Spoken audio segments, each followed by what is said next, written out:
Assalamualaikum warahmatullahi wabarakatuh. Ikhwan semua, pada kesempatan ini kita akan membahas tentang kedudukan hadis Panji Hitam Imam Mahdi dari Khurasan. Apakah hadis ini kuat atau justru lemah? Sebagaimana kita ketahui bahwa pernah kita mendengar dari para pendakwah tentang penjelasan Panji Hitam Imam Mahdi dari Khurasan ini, seolah-olah bahwa hadis ini adalah benar adanya, fakta adanya, bahwa Rasulullah SAW pernah menyampaikan tentang berita ini. Nah, ikhwan semua, di sini ada 3 hadis yang biasa dijadikan rujukan oleh para pendakwah dan para penulis yang sudah disebar di berbagai medsos, sehingga masyarakat terpetakan seolah-olah bahwa hadis ini adalah benar adanya, bahwa Rasulullah SAW pernah menyampaikan berita tentang ini. Namun kita akan uji sejauh mana kekuatan hadis ini. Akan kita lihat kajian ilmu hadis, jarh ta'dil, dan komentar para ulama ahli hadis. 3 jalur ini, yang pertama adalah Ibnu Mas'ud. Nah, di sini ikhwan, ini hadis pertama yang banyak digunakan sebagai dalil bahwa Panji Hitam dari Khurasan pada akhir zaman akan hadir di dunia ini mengentaskan kezaliman.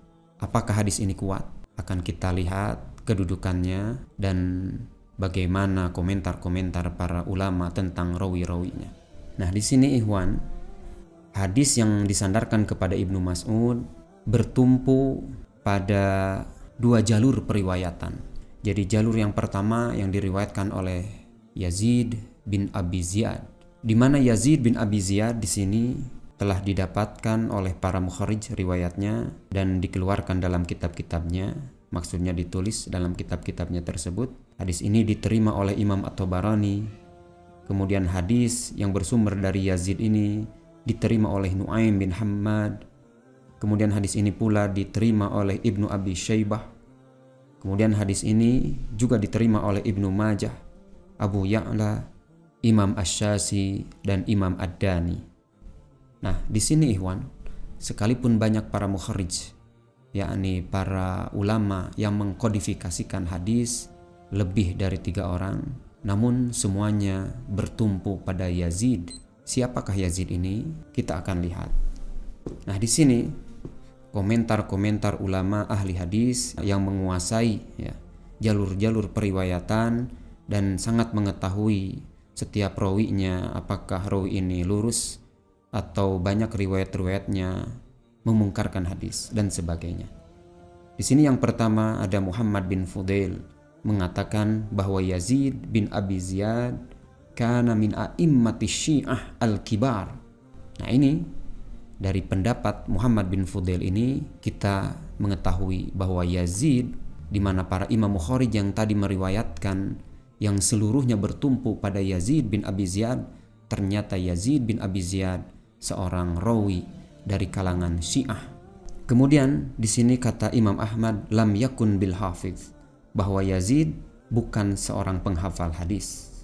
Kemudian di sini kata Imam Ahmad hadis Ibrahim an Alqamah an Abdillah laisa bisyai. Nah, di sini Imam Ahmad lebih fokus pada hadis yang akan kita bahas ini, bahwa hadis Ibrahim yang diriwayatkan oleh Yazid bin Abi Ziyad ini adalah kedudukannya laisa bisyai, bahwa hadis ini sungguh sangat parah. Karena Imam Ahmad apabila menilai seorang rawi laisa bisyai, maka ini kedudukannya, validitasnya sangat rendah. Nah, hadis Ibrahim dari Alqamah dari Abdullah bin Mas'ud yang dimaksud adalah hadis yang kita bahas ini. Kita akan lihat lagi di bagan. Nah, ini sebagaimana kita tahu, di sini Yazid sebagaimana telah diriwayatkan oleh para imam mukharrij, beliau menyandarkan hadis ini dari Ibrahim. Ini Ibrahim an-Nakhai, kemudian Ibrahim disandarkan ke Alqamah, Alqamah ke Ibnu Mas'ud. Nah, inilah yang dimaksud oleh Imam Ahmad, bahwa hadis Ibrahim dari Alqamah dari Abdullah yang dibawa oleh Yazid adalah kedudukannya laisa bisyai, bahwa hadis ini dhaif, berat. Kita lanjut. Nah, kemudian di sini ada komentar Yahya bin Ma'in.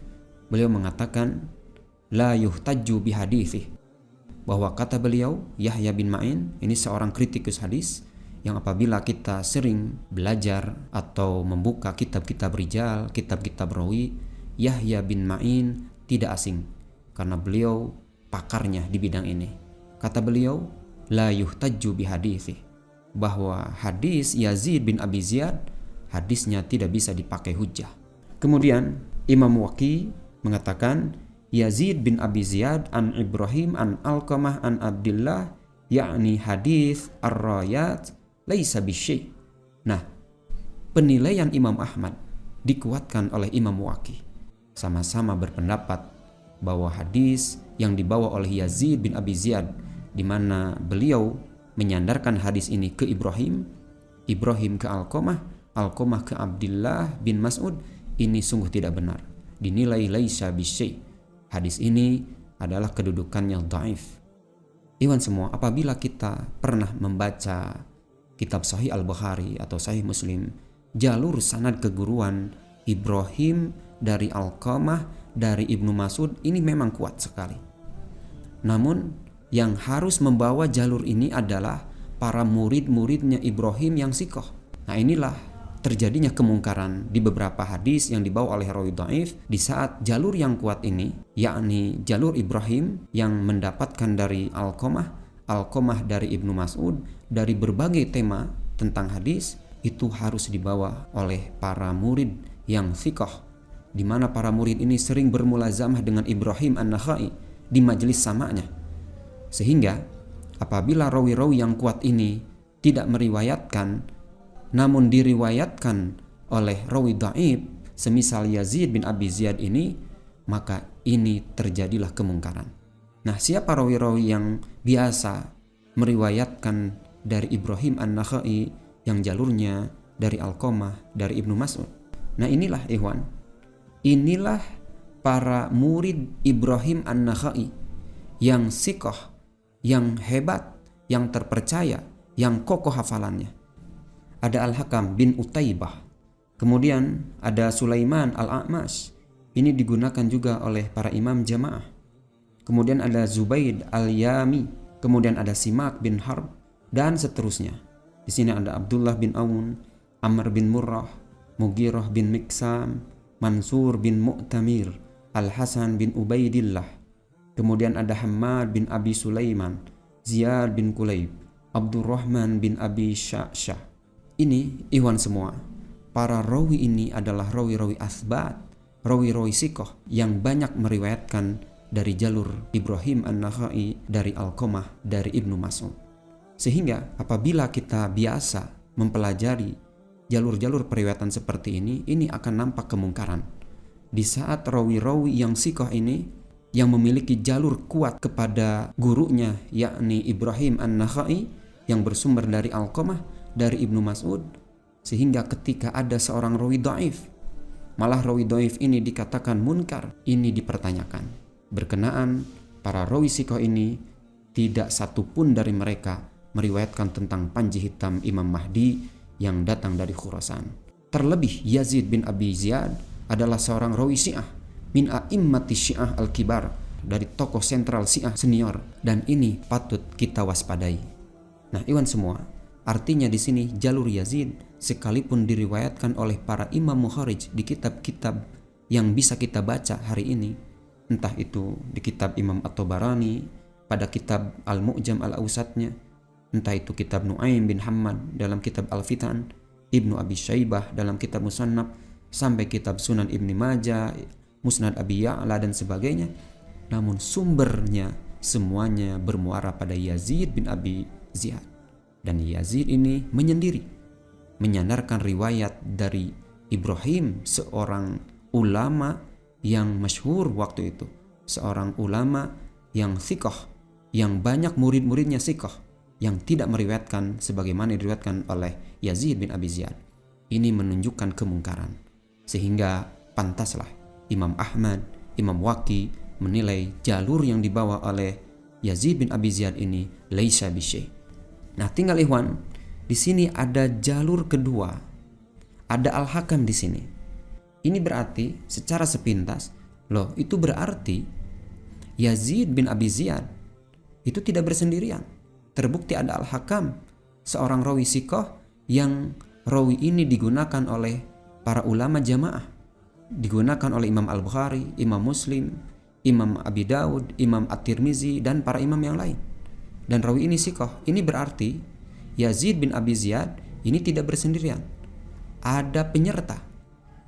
Hanya ikhwan semua, kita harus bersabar dulu dan memastikan apakah jalur Al-Hakam pada riwayat ini yang menyandarkan dari Ibrahim, dari Alqamah, dari Ibnu Mas'ud adalah jalur ini benar adanya. Kita akan lihat. Di sini betul Al-Hakam, ya, rawi sikoh. Namun ternyata yang menyebut Al-Hakam di sini ada rawi Hanan bin Sadir. Kemudian juga sebelum ke Imam Al-Hakim ada Ibnu Darim. Kemudian yang menyebut Al-Hakam pula ada Dahir Ar-Razi, dan kemudian Abdullah bin Dahir Ar-Razi yang dikeluarkan oleh Imam Al-Bazzar. Siapakah mereka? Kita akan lihat. Hanan bin Sadir, qala Ad-Darqutni huwa min suyukh Syiah. Nah, ikhwan semua, nampak jelas jalur ini pun ternyata ada rawi Syiah, sehingga kita meragukan apakah Al-Hakam seorang rawi sikoh dari kalangan ahlu sunnah wal jamaah benar waktu itu mendapatkan riwayat dari Ibrahim. Ini dipertanyakan karena ternyata yang menyebut ada Al-Hakam dapat dari Ibrahim ini ternyata ada rawi Syiah yang bernama Hanan bin Sadir. Kemudian kita lihat, ya, syekhnya Imam Al-Hakim, yakni Ibnu Abi Darim, Rafidi kadzdzab. Nah, ini lebih parah lagi. Jadi Imam Al-Hakim mendapatkan riwayat ini yang menyebutkan di sana ada jalur Al-Hakam mendapatkan dari Ibrahim, ini tidak benar. Memang Al-Hakam rawi sikoh. Bahkan Ibrahim adalah gurunya Al-Hakam rawi sikoh, Ibrahim An-Nakhai, sampai ke Alqamah dan Ibnu Mas'ud.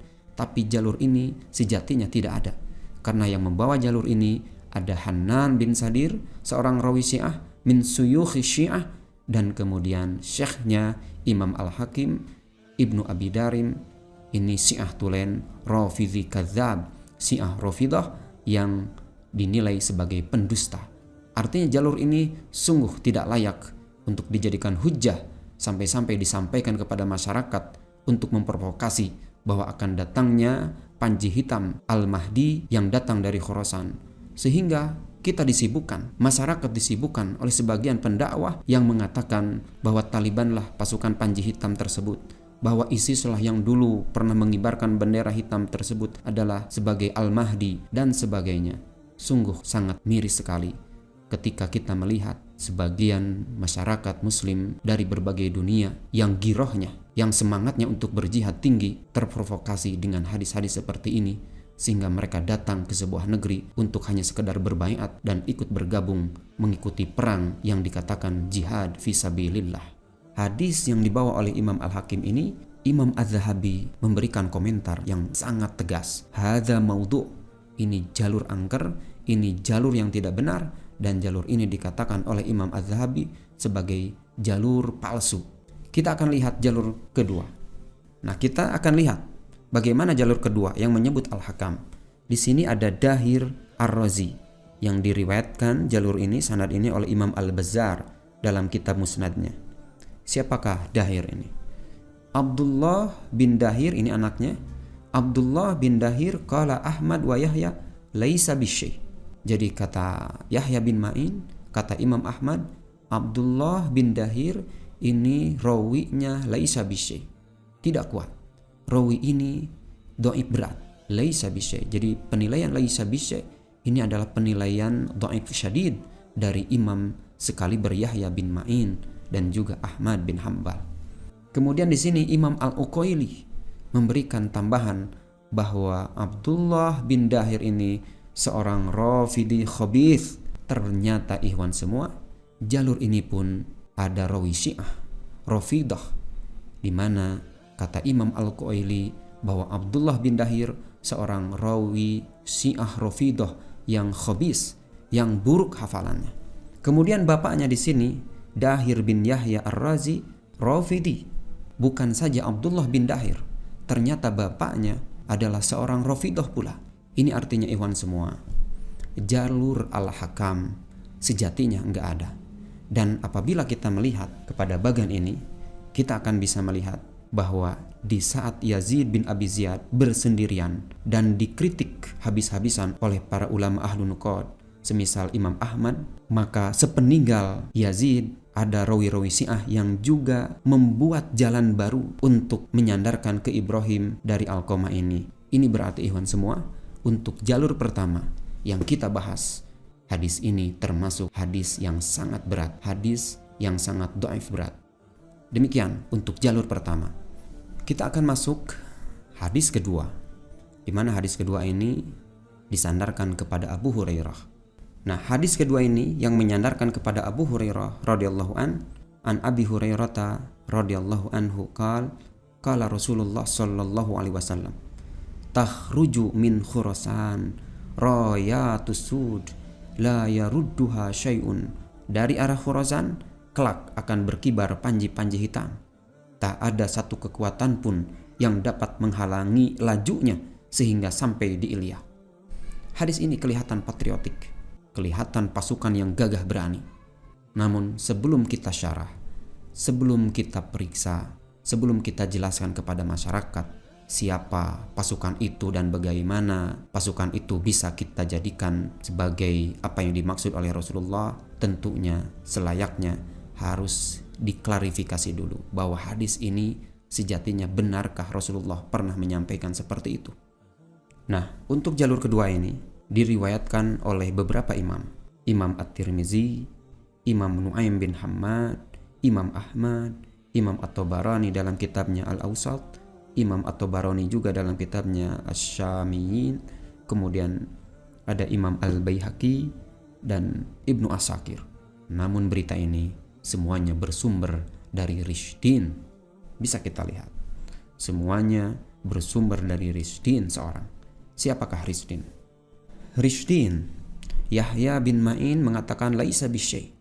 Ini penilaian yang keras ya dari kritikus hadis ya, yang qaulnya mu'tamad, Yahya bin Ma'in. Qala Ahmad laisa bihi ba'sun fi ahadisi riqaq. Imam Ahmad menilai bahwa hadisnya pada hadis-hadis tentang kelembutan hati itu tidak ada masalah. Artinya di luar hadis itu tentu bermasalah. Qala An-Nasai matrukul hadis. Bahkan Imam An-Nasai menilai matrukul hadis. Ini nilai yang sangat parah, di mana martabat pertama sebagaimana yang disusun oleh Imam Ibnu Hajar, ada rawi yang diberi nilai syaitan, ada rawi yang diberi nilai dajjal, ada rawi yang diberi nilai kadzab, wadda, pemalsu hadis, pendusta. Ini level 1, martabat 1, paling parah. Kemudian paling parah kedua, di sana rawi-rawi ini diberi nilai matruk. Nah, matruk ini masuk level kedua. Nah, di sini Imam An-Nasai menilai matrukul hadis. Ini termasuk dhaif syadid. Kemudian Ibnu Adi mengatakan dhaif yuktabu hadisuh. Qala Abu Hatim munkarul hadis. Qala Abu Daud wa Abu Zur'ah wa Daraqutni dhaiful hadis. Qala Az-Zahabi sayyi'ul hifdi. Qala Ibnu Hajar dhaif. Qala At-Tabarani lam yarwi hadzal hadis an az-Zuhri illa Yunus tafarrad bihi Rishdin. Qala Al-Baihaqi tafarrad bihi Rishdin bin Sa'ad an Yunus bin Yazid. Ikhwan semua, jadi Rishdin ini apabila kita melihat keseluruhan penilaian para ulama bahwa Rishdin ini rawi dhaif, malah ditegaskan oleh Imam An-Nasai sebagai rawi matrukul hadis.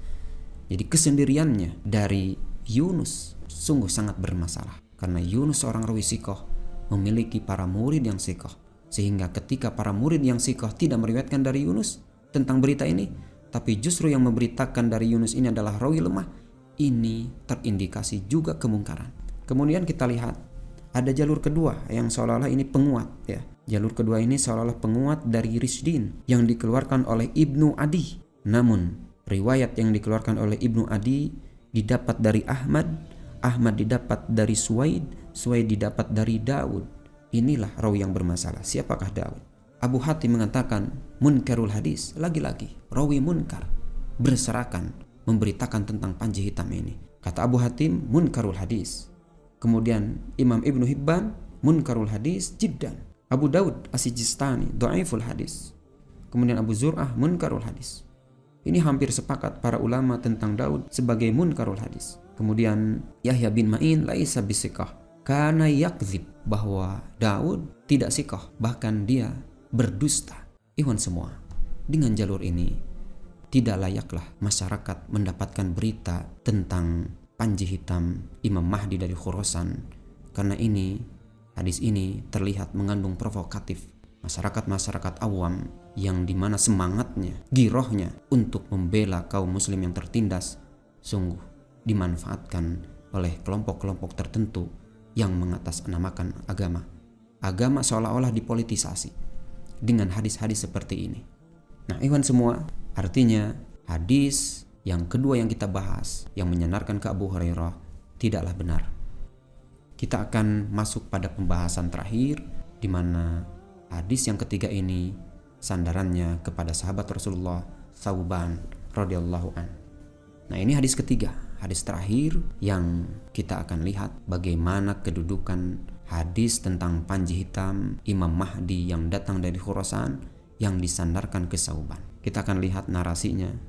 Yaqtatilu inda kanzikum salasah, bahwa ada 3 orang yang akan saling membunuh di sisi simpanan kalian. Kulluhum ibnu khalifah, di mana mereka semua adalah putranya khalifah. La yasiru ila wahidin minhum thumma tattali'a rayatis sud, yang akhirnya muncullah bendera-bendera hitam min kibalil masyrik, dari arah masyrik, dari arah timur. Fa idza ra'aitumu, apabila kalian suatu saat di akhir zaman melihat pasukan seperti ini, di mana pasukan ini membawa panji hitam dan berperang atas nama Allah, berperang atas nama agama, fabayi'u, apabila kalian melihat mereka, maka wajib kalian berbaiat. Fa innahu khalifatullah al-mahdi, karena sesungguhnya yang kalian datangi itu adalah khalifah Allah al-mahdi. Nah, kita akan lihat jalurnya ya, yang menyandarkan kepada Thauban dari Rasulullah Shallallahu Alaihi Wasallam. Di sini terdapat 2 jalur yang menyandarkan kepada Abu Kilabah. Abu Kilabah katanya dari Abu Asma katanya dari Thauban dari Rasulullah. Di sini ada riwayat pertama Khalid yang menyampaikan ini. Berita Khalid diterima oleh beberapa imam, yakni Imam Al-Baihaqi dalam kitab Ad-Da'awat, Imam Ibnu Majah dalam kitab Sunan, Imam Al-Bazzar, Imam Abu Amr Ad-Dani, Imam Ar-Ruyani, Imam Al-Hakim, kemudian Nu'aim bin Hammad, di mana para imam semua ini, para imam mukharij ini bersumber dari satu rawi, yakni Khalid Al-Hadza. Siapakah Khalid Al-Hadza? Qala Abu Bakar Al-Asram an Ahmad bin Hanbal sabtun. Qala an-Nasai thiqah. Qala Abu Hatim yuktabu hadisuhu wa la yuhtajju bih. Hanya Abu Hatim yang memberikan jarh kepada Khalid Al-Hadza, di saat para ulama yang lain menilai thiqah, menilai sabtun, tapi kata Abu Hatim yuktabu hadisuhu wa la yuhtajju bih, bahwa hadisnya memang bisa ditulis tapi tidak bisa dipakai hujjah. Qala Ibnu Hajar thiqatun yursil. Nah, ini Imam Ibnu Hajar menyimpulkan bahwa pada dasarnya Khalid thiqah, hanya dia itu yursil, beberapa hadisnya suka diirsalkan. Asyara Hammad bin Zaid ila anna hifdahu taghayyara lamma qadima minasyam. Hanya di sini ada penghususan. Sekalipun Khalid Al-Hadza ini thiqah dikatakan oleh Imam An-Nasai, kemudian juga kata Imam Ahmad sabtun, dan ada penilaian jarh dari Imam Abu Hatim bahwa yuktab hadisuhu wa la yuhtajju bih. Di sini ada rawi thiqah betul, namun ada pengecualian bahwa hafalannya telah berubah di saat dia pulang dari Syam, di mana pada saat pulang dari Syam itu Khalid pernah berurusan dengan pemerintahan, menjabat sebagai tokoh di pemerintahan, yang dimana kemungkinan besar dari zaman yang bisa kita lihat pada penggulingan Bani Umayyah oleh Bani Abbasiyah, ini ada relevannya bahwa pemerintahan waktu itu adalah pemerintahan Bani Abbas, memberikan semangat kepada para pengikutnya untuk menjatuhkan Bani Umayyah. Iwan semua, di sini kata Imam Az-Zahabi, Khalid Al-Hadza an Khalid bin Abi Silt an Iraq bin Malik an Aisyah tafarrada anhu Khalid Al-Hadza wa hadza hadis munkar.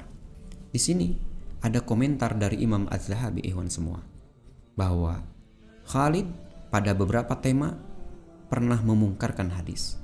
Kemungkaran ini bukan karena disengaja oleh beliau. Kalau kita hubungkan dengan penilaian Hammad bin Zaid bahwa Khalid hafalannya telah berubah karena kesibukan Khalid pada urusan pemerintahan. Yang mungkin masa kini apabila kita contohkan ikhwan semua, seorang ulama yang karismatik, seorang ulama yang sibuk di pesantren, yang mengurus para santrinya membaca kitab, namun di saat ulama ini ditarik oleh pemerintah menjadi menteri, atau ulama ini diangkat menjadi seorang tokoh di suatu daerah, sehingga ulama ini sibuk dalam urusan kepemerintahan, akan kita lihat bagaimana perubahan terjadi pada ulama ini, pada perubahan hafalan hadisnya dan sebagainya. Dan ini terjadi pada Khalid Al-Hazza. Ikhwan semua, di sini bahwa riwayat Khalid dari Abu Kilabah memang ada dalam Sahih Al-Bukhari.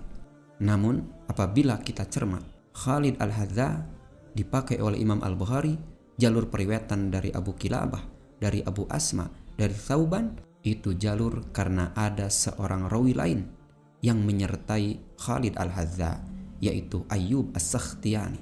Ayyublah rawi yang kuatnya yang dijadikan oleh Imam Al-Bukhari sebagai rijal terkuat dari jalur Abu Kilabah. Sehingga apabila Khalid bersendirian membawa jalur dari Abu Kilabah tidak disertai Ayyub, maka Imam Al-Bukhari meragukan riwayatnya. Tentang panji hitam yang diriwayatkan oleh Khalid bersendirian, tidak diikuti oleh Ayyub As-Sakhtiyani. Bisa kita lihat di sini ada penegas dari Ibnu Ulayyah, ikhwan semua, yang riwayat ini dikeluarkan oleh Imam Ahmad dalam kitab Ilalnya. Qila libni Ulayyah, waktu di majelisnya ditanyakan kepada Ibnu Ulayyah fi hadal hadis, tentang hadis Royatus Sud ini, tentang hadis panji hitam yang dibawa Khalid ini. Kana Khalid yarwi, Khalid telah meriwayatkan Royatus Sud. Falam yaltafit ilaih do'afa Ibnu Ulayyah amroh. Ketika mendengar seperti itu, Ibnu Ulayyah seorang ulama besar di masa itu, beliau mendoifkan hadis yang dibawa oleh Khalid Al-Hazza. Padahal Ibnu Ulayyah adalah seorang ulama besar yang waktu itu sering mendapatkan riwayat-riwayat dari Khalid. Ini artinya Ibnu Ulayyah adalah muridnya Khalid Al-Hazza. Namun pada saat Khalid Al-Hazza membawa riwayat tentang panji hitam ini, Ibnu Ulayyah tidak mau menerima riwayat ini. Dan Ibnu Ulayyah menilai bahwa Khalid telah lemah. Ini penegas dari seorang ulama akan kedhaifan yang dibawa oleh Khalid Al-Hazza, sekalipun dia sikoh. Tapi intinya, kenapa hadis ini ditolak? Karena Khalid telah berubah hafalannya pada saat dia ikut campur dalam urusan kenegaraan. Nah, di sini ada jalur kedua yang juga mendapatkan dari Abu Kilabah. Nah, jalur kedua ini ada Ali bin Zaid. Ali bin Zaid kata Yahya bin Ma'in do'if fi kulli syai' laisa bihujjah, bahwa Ali rawinya do'if pada setiap perkara apapun dan tidak bisa dipakai hujjah. Qala Ahmad laisa bisyai' laisa bil qawi, bahwa Ali laisa bisyai', ini nilai yang cukup tegas, yang parah dari Imam Ahmad terhadap Ali bin Zaid. Laisa bil qawi, dia tidak kuat. Kemudian Ibnu Sa'ad mengatakan kana kathirul hadis, dia itu banyak hadisnya, namun dia ini dhaif wala yuhtaju bih, dan tidak bisa dipakai hujjah. Ibnu Uyainah katabtu an Ali bin Zaid kitaban kathiran fataraktuhu zuhdan fih, aku pernah menulis riwayat-riwayat yang datang dari Ali bin Zaid, tapi aku setelah itu meninggalkannya. Kemudian kata Imam An-Nasai laisa bil qawi, dia tidak kuat. Kata Imam Al-Ijli yuktabu hadithuhu, hadisnya ditulis, walaysa bil qawi, tapi dia tidak kuat. Kana yatashayya'u la ba'sa bih, dia rawi yang memiliki background Syiah. Ternyata di sini di jalur Thauban ini ada rawi Syiah pula, yakni yang bernama Ali bin Zaid bin Jud'an. Kemudian kata Imam Ibnu Adi sebagai penegas dari pernyataannya Imam Al-Uqaili, kana yaglu fit tasyayyu, bahwa Ali bin Zaid bin Jud'an ini seorang rawi yang sangat berlebihan dalam faham Syiahnya. Iwan semua yang dirahmati Allah Subhanahu wa ta'ala, sebagaimana kita lihat dari pernyataan para ulama tentang Ali bin Zaid bin Jud'an, ini rawi yang laisa bisyai, rawi yang memiliki kelemahan yang cukup berat. Bahkan dikatakan oleh Ibnu Adi dan Imam Al-Uqaili seorang Syiah yang sangat berlebihan dalam paham Syiahnya. Ini bisa kita simpulkan bahwa Khalid Al-Hadza pada saat dia telah berubah hafalannya dan pulang dari Syam, beliau membawa riwayat yang dibawa oleh Ali bin Zaid. Ini berarti ikhwan semua, jalur Thauban radhiyallahu an dari Rasulullah SAW tentang panji hitam Imam Mahdi yang datang dari Khurasan, yang nanti di akhir zaman akan mengangkat senjata untuk menegakkan Islam, sejatinya adalah tidak benar, bahwa hadis ini sebenarnya dibawa oleh rawi-rawi Syiah. Salah satunya adalah Ali bin Zaid bin Jun'an. Nah ikhwan semua, ini berarti hadis ini mengandung kelemahan dan kemungkaran.